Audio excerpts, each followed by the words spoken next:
My name is Doris. I am 28 years old. My husband's name is Conrad. He is 32 years old. We have been married for 6 years. We live in a small house. Our life was simple and quiet, but we wanted something more. We wanted a family. We wanted a baby. We waited for a long time. Every month I hoped. And every month my heart felt sad. But Conrad always held my hand. He always said, "It will happen, Doris. Our time will come." Then one day it did. I felt different. I felt something inside me. I took a test. I waited. My hands were shaking. I saw 2 lines. I was pregnant. I could not believe it. I looked in the mirror and smiled. I was going to become a mother. I waited for Conrad to come home from work. I put the test in a small box. When he walked in the door, I gave it to him. He looked confused. He opened the box. He looked at the test. Then he looked at me. "Doris, is this real?" he asked. I nodded. I could not speak. My heart was full. Tears filled my eyes. Conrad hugged me tightly. We laughed and cried. That night we sat on the sofa and talked for hours. We talked about names. We talked about the future.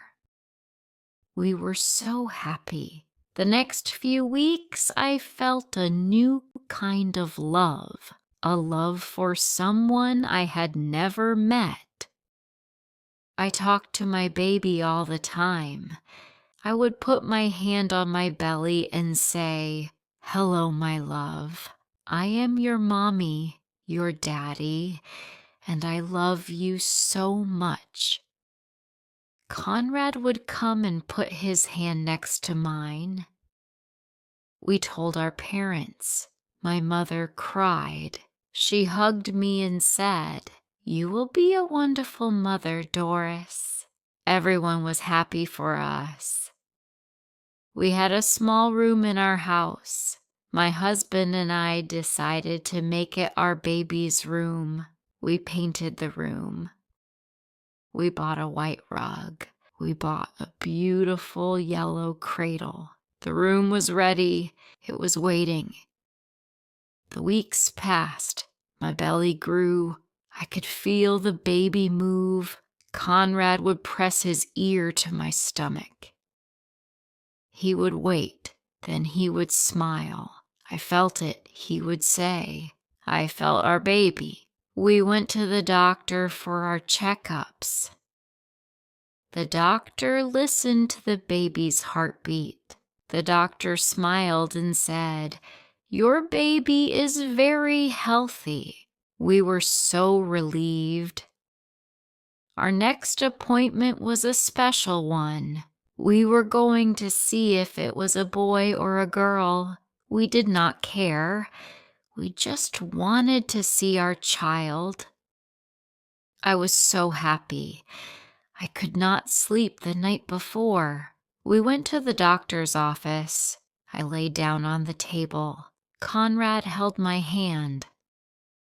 The doctor was quiet. My heart began to beat fast. Something was wrong. I looked at Conrad. His face was pale. He was looking at the doctor. The doctor's face was sad. She was not smiling anymore. She turned to us. She took a deep breath. Then she spoke. "I'm so sorry, Doris, Conrad. There is no heartbeat." I froze. "No heartbeat? That's not possible. I heard it just a few weeks ago. It was fine." "What do you mean?" I asked. "Maybe the machine is broken. Please check again." She checked again. Conrad held my hand. The doctor finally looked at me. Her eyes were sad. "The baby is gone, Doris. I am so sorry." My world stopped. My heart stopped beating. I couldn't breathe. I don't remember much about leaving the hospital. I remember Conrad drove. I looked out the window, but I saw nothing. My mind was empty. My body was empty. My heart was empty. We were going home, but our home was not a happy place anymore. When we walked through the front door, Conrad held me. I began to cry. I cried for my baby. I cried because I did not know how to live after this. And then I saw it. The door to the baby's room was open. The empty cradle. I couldn't breathe. I turned away. I could not look at it. The cradle was empty, and it would stay empty. "Close the door, Conrad," I said. "Please close the door." He went and closed the door. The days after that were a blur. I stayed in bed all day. My heart felt heavy. Conrad was a good husband. He brought me food. He sat with me. He held my hand when I cried. He was broken too, but he was trying to be strong for me. Our parents came. They were so sad. People called. They said, "I'm sorry for your loss." They said, "You are young. You can try again." I know they wanted to help, but their words hurt. Try again. How could I try again? I didn't want another baby. I wanted my baby, the baby I loved, the baby I lost. Weeks turned into months. I began to get out of bed. I began to eat. I even smiled sometimes, but it was a sad smile. I saw mothers with their babies in the park. I saw pregnant women in the grocery store. I felt so alone. Conrad went back to work. He tried to make our life normal again. We watched movies. We ate dinner together. But there was always a sadness between us. He was grieving too, but in a different way. He was quiet. He kept his pain inside. One evening, I was in the kitchen washing dishes. I looked out of the window at our garden. It was messy. The flowers were dying. And I began to cry. Conrad came in. He didn't say anything. He just put his arms around me. "I miss our baby so much, Conrad," I said. He kissed me on my forehead, and then I felt something wet on my shoulder. He was crying too.